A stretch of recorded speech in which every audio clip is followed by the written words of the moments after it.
My name is Muse. I am 34 years old. I am a marketing director with a master's degree. And on the morning of my wedding, I stood at the entrance of a garden aisle with no one beside me and walked toward my groom completely alone. Not because something had gone wrong at the last minute, because my mother had spent 6 weeks making sure it would go this way. 68 invitations had gone out to my side of the family. Not one came back with a yes. My parents, my brother, my sister, and every relative they had reached stayed home. The chairs reserved for my family sat empty in the morning light while the music started, and I lifted my chin and told the coordinator I was ready. What none of them knew, what my mother could not have calculated, was what would happen the next morning when my phone started lighting up and would not stop. Let me tell you about my family first, because this story does not make sense without understanding what we looked like from the outside. My mother, Linda, sold luxury homes. She could walk into a room full of strangers and immediately identify who mattered and who did not. She had a gift for reading a situation and positioning herself within it, and she had spent most of my childhood positioning me the same way. Good grades, good university, good job, good apartment. At Thanksgiving, she would refill someone's wine and casually mention my latest promotion. At family gatherings, she kept my graduation photograph on the shelf beside the family portrait she was most proud of. My father, Robert, worked in finance. He measured almost everything in terms of discipline, choices, and outcomes. He was not unkind, he was precise. When he said he had sacrificed so I could have choices, he meant it. He simply also meant that he had a view about which choices were the right ones. My older brother, Jason, followed the family template. My younger sister, Ashley, had built a polished career of her own. And then there was me, the daughter who had always checked every box, who had never given them a reason to look twice, who had mistaken their consistent approval for something unconditional. It was not unconditional. I found that out the night I told them I was marrying Noah Walker. Noah was 37 years old and worked as a security guard. He wore a Navy uniform, carried a radio, and somehow remembered the name of every single person who crossed his path. The first time I understood what made him different, I was watching him from across a lobby. An older janitor had dropped a box of supplies. People stepped around him without breaking stride. Noah crossed the lobby, knelt down, and helped gather everything. Then he stayed long enough to check whether the man's wrist was all right after the fall. He did not look around to see whether anyone was watching. That was Noah. The first dinner with my parents should have warned me about everything that was coming. My mother had set the table with her good dishes: lemon chicken, roasted vegetables, the expensive candles she only lit when she wanted an evening to feel important. Everything was polite at first. Then she asked Noah what he did. He said, "Security." My mother paused with her fork halfway to her mouth. She said, "You're a security guard." There was a small laugh behind the words, the kind of laugh that is not really a laugh. My father looked down at his plate. Noah simply nodded and said, "Yes, ma'am." My mother leaned back and said that I had worked very hard to build a certain kind of life. My face burned. Noah's did not. On the drive home, I kept apologizing until he reached over and squeezed my hand. He said, "You don't have to carry what they choose to think of me." 6 months later, Noah proposed. I said yes before he finished asking. What I did not know was that my mother had already decided she was not going to argue with me anymore. She was going to make sure I felt the cost of choosing him. At first, nothing looked organized. That was what made it so easy to dismiss. An aunt said she had already booked a trip. A cousin said her son had a tournament that weekend. One uncle blamed work. Another relative sent a polite message about bad timing. I kept telling myself it was normal. People were busy. Life happened. Then the numbers started bothering me. Noah and I had sent 68 invitations to my side of the family. Every few days, another response came in. No, so sorry, can't make it, maybe next time. My closest friend Rachel was sitting at my kitchen counter one evening while I refreshed the list again. She asked how many yeses had come from my family. I hesitated. She looked at me. It was 3 weeks away. I closed the laptop harder than I intended to. Noah noticed. He never pushed me. That almost made it worse. Meanwhile, my mother became strangely calm. She stopped criticizing Noah directly. Instead, she started asking questions. Was I sure he was ambitious enough for me? What happened in 10 years when I wanted more? Did I really see myself being happy with this kind of life? My father was softer, but somehow more painful. One evening, he told me, "Your mother and I sacrificed a great deal so you could have choices." I knew exactly what he meant. Noah was not one of the choices they had approved of. 2 weeks before the wedding, I checked the list again. 68 invitations, 0 acceptances. My stomach dropped. That night, my grandmother Margaret called. Her voice sounded thin. She asked whether I knew, whether I understood what had been happening. Then she told me. My mother had been calling relatives for weeks. So had my father. They had told everyone that attending the wedding would only encourage me to make a mistake. They believed that if enough people stayed away, I might finally understand what I was giving up. I sat down on the kitchen floor. The refrigerator hummed behind me. My hands had gone cold. This was not scheduling conflicts. This was not bad luck. This was a coordinated campaign. This was punishment. I called my mother immediately. She did not deny it. She said, "I am trying to make you think." I said, "You convinced my entire family not to come to my wedding." She said, "They made their own decisions." I said, "After you told them which decision to make." Her voice hardened. She said, "Choices have consequences." I looked across the room at Noah. He had heard everything. For one terrible second, I wondered whether my parents had finally broken me. Then Noah sat down beside me. He said, "If you want to postpone, we postpone. If you want 5 people there, we marry in front of 5 people. But you choose, not them." 3 days before the wedding, my father called with one final warning. If I married Noah, he said, I had to accept that the family would not support it. I told him I understood, and for the first time, I actually did. They had made their choice. Now I was about to make mine. The morning of my wedding was painfully beautiful. Sunlight spilled across the hotel room. Rachel stood behind me, fastening the last button on my dress, while soft music played from someone's phone. My bouquet smelled like fresh roses and eucalyptus. Everything looked exactly the way I had imagined it, except my family was missing. I checked my phone anyway. Nothing from my mother, nothing from my father, nothing from Jason, nothing from Ashley. Rachel gently took the phone from my hand and said, "Don't do this to yourself." At the garden, white chairs curved around a narrow aisle covered in flower petals. Noah's friends, colleagues, and neighbors were already seated. Then I saw the section reserved for my family. Every chair empty. For a moment, the entire garden seemed to go silent. The coordinator touched my arm and said we were ready whenever I was. I looked toward the entrance behind me. I knew it was not rational. My father had already told me he was not coming, but some small part of me still believed I might hear footsteps, that he might appear in his suit, angry and embarrassed and late. The music started. No footsteps came. My throat tightened. I asked for a moment. Rachel squeezed my hand. I stood at the entrance and looked at those empty chairs and remembered every school concert, every graduation dinner, every Thanksgiving photograph where we had stood shoulder to shoulder, pretending nothing could ever separate us. Then I understood what hurt so much.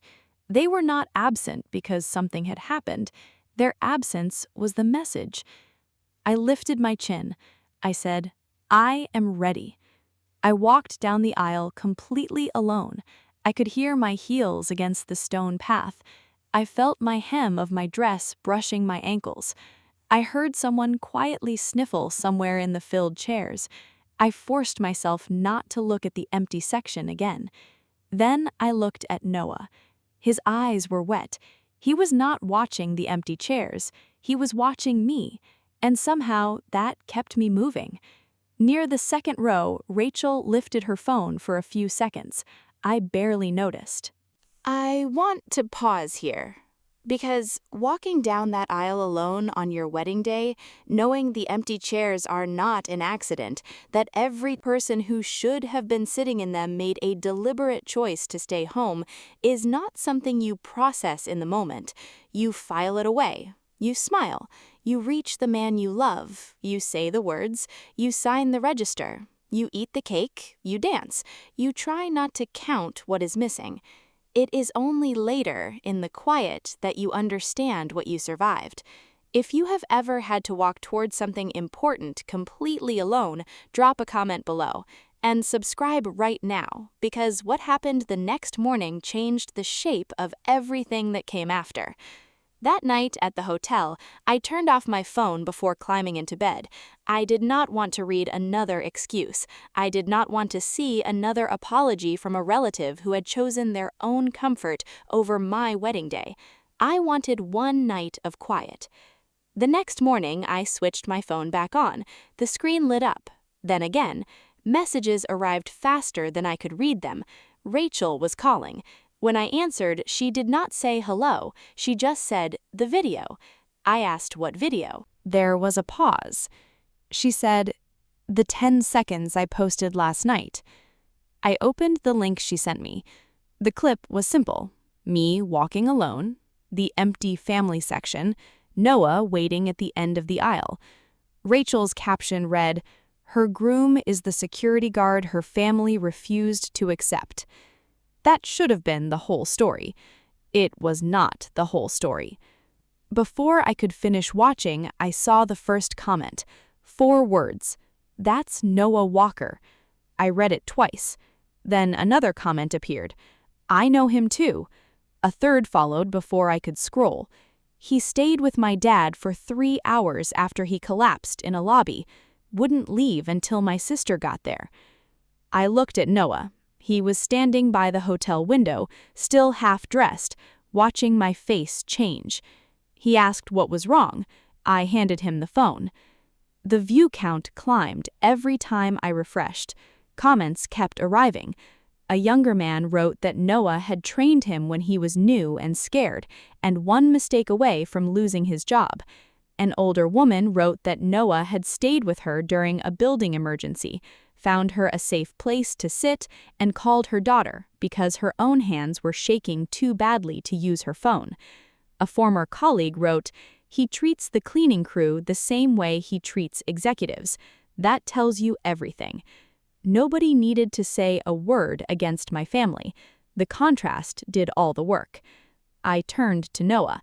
I said, you never told me any of this. He looked uncomfortable. He said, they needed help. That was all. He shrugged. He said, what else was I supposed to do? By noon, the video had spread far beyond Rachel's page. A local news outlet picked up the story after several independent people confirmed who Noah was. His workplace released a short statement describing him as dependable, respected, and trusted in emergencies. Then my mother called. I thought she was finally going to ask whether I was all right. Instead, she said, you need to post something, a clarification. Tell people this was a private family misunderstanding. I stared at the wall. I said, was it a misunderstanding? She said, people are calling us. Clients have seen it. Your father's friends have seen it. This is getting out of hand. I said, it got out of hand when you convinced my family to boycott my wedding. She said, we were trying to protect you. I said, then why are you calling about your reputation instead of your daughter? She had no answer. My voice came out quieter than I expected. I said, "I am not going to rewrite what happened so you feel better about it." I ended the call. 3 days later, my parents came to our apartment. My father looked older somehow. My mother kept both hands wrapped around her purse. My father said, "We were wrong." My mother looked at Noah and then at me. She said, "We thought we were protecting you from settling." The room went completely still. I looked at Noah. This man had spent years helping people who could offer him nothing in return, and my parents had reduced him to a uniform and a job title. Noah spoke once. He said, "A job tells you how someone earns a living. It does not tell you who they are." My mother looked down. My father rubbed his palms together and admitted, "We did not know him." I said, "No, you never tried to." He said, "We are sorry. We want to fix this." I felt something settle inside me, not anger, clarity. I said, "You do not get to fix this by making it disappear. I never named you publicly. I never asked anyone to come after you, but I am not going to protect you from the truth of what you did." My father nodded slowly. My mother looked like she wanted to argue. She did not. Then I told them the part they had not expected. I said, "Sorry can be a beginning, but it is not a reset button."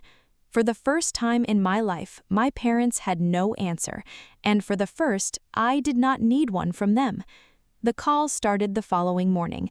Some relatives apologized immediately. Others took longer. Jason was one of the first. He said he should have called me himself. He should have come. There was a pause, and then he said, "I am sorry." I believed he meant it. That did not mean everything was fixed. I told him I appreciated the apology, but that I was going to need time. He did not argue. Ashley was different. She asked me to meet her at the small diner Noah and I used to visit after difficult family dinners. When I walked in, she was already sitting in a booth by the window, twisting the paper wrapper from a straw. She looked exhausted. Before I had even ordered coffee, she said, "I got dressed that morning." I stopped. She said, "For the wedding." She nodded. "I did my hair. I put on the blue dress you always said you liked. I even drove halfway there." My chest tightened. I asked, "What happened?" She stared at the table. She said, "Dad called." That was all she needed to say. Ashley wiped beneath one eye. She said, "I turned around." I wanted to be angry. Part of me was. But what I saw across that table was not cruelty. It was shame. She whispered, "I was scared of disappointing them." I said, "So you chose to disappoint me instead?" She flinched. She said, "I know." I did not hug her that day, but she did not make excuses either. That mattered. Over the months that followed, I learned something I wish I had understood earlier. An apology tells you what someone feels in one moment. Change tells you who they are. Some relatives called Noah themselves. They listened. They apologized without explaining why they had no choice. A few started inviting us to ordinary things again, Sunday dinners, birthdays, backyard gatherings. Others sent one guilty message and disappeared when I did not immediately tell them everything was fine. I let those people go without guilt. My mother and father had the hardest adjustment. There was no dramatic consequence. They did not lose their jobs. Nobody set out to damage their reputations. They simply lost something they had always assumed belonged to them: unlimited access to my life. I stopped answering every call. I stopped rearranging my plans because my mother expected me to. When my father talked about putting this behind us, I told him we could move forward without pretending it had never happened. Those are different things. He was beginning to understand that. Almost a year after the wedding, Noah and I returned to the same garden for a small anniversary dinner. The white chairs were arranged just as they had been, but they were not empty. Rachel was there. So were Marcus, Tyler, and Diane. friends, colleagues, and several relatives who had spent the year proving that their apologies had meant something. I stood near the aisle for a moment and remembered the sound of my heels on the stone path, remembered walking alone. My phone buzzed. A message from my mother. She wrote that she understood now that saying sorry had not been enough. She said they were still trying. I read it twice. Then I locked my phone and slipped it into my purse. I was not ready to answer, but I did not delete the message either. Noah reached for my hand. I looked at those filled chairs, and I finally understood something I had not been able to put into words before. I had not lost my family on my wedding day. I had lost the belief that love should require permission. A job title had never told me who Noah was, and a shared last name had never guaranteed that someone would stand beside me when it mattered. I still loved my family, but love without respect can quietly become control, and forgiveness does not erase what happened. It just means you choose to carry it differently. That aisle taught me something I will never forget. Sometimes walking alone is the first step toward choosing your own life. If you have ever had to set a boundary with someone you loved, tell me in the comments. I read every single one. And subscribe. I am here every week with a new story. She walked down the aisle alone. She let the comments say what her family would not. She chose her own life and did not look back.